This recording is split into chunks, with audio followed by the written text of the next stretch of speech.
Prime Minister Justin Trudeau will be meeting with his caucus of Liberal MPs who are increasingly nervous about their own job prospects, with his party trailing the Conservatives badly and the possibility an election that could come sooner than expected. Liberal MPs will spend the next 3 days talking strategy in advance of the fall sitting of Parliament and looking for a plan to take into the next election campaign.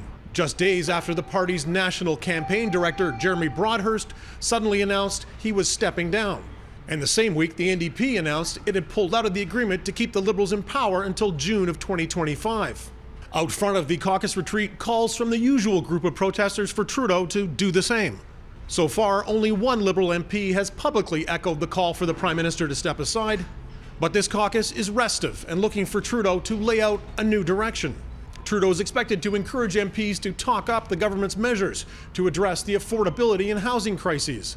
And they'll hear more this week about the economy in a briefing by former Governor of the Bank of Canada, Mark Carney, touted as some as Trudeau's possible successor. Today, the Liberals announced that Carney will serve as chair of Trudeau's task force on economic growth to help craft policies to boost Canada's lackluster productivity numbers. Conservative House Leader and former Leader Andrew Scheer came to Nanaimo to predict the caucus retreat will do nothing to change Liberal fortunes. It doesn't matter what kind of paint they slap on the Liberal brand. 9 years of Liberal policies have done this. Mark Carney won't change that direction. So far, most MPs are saying, at least publicly, that the party is unified behind the Prime Minister. But one Liberal MP from Quebec says she's heard from her constituents and they want Trudeau to go. My constituents want a change in leadership, that's very clear.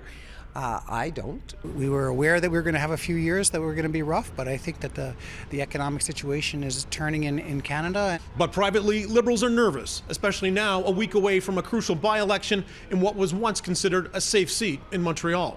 One possibility the Liberals are reportedly considering is temporarily proroguing Parliament this fall, then laying out a new set of priorities in a throne speech. But if it can't get support from at least one other party for the speech, the government would fall and Canadians would be heading back to the ballot box.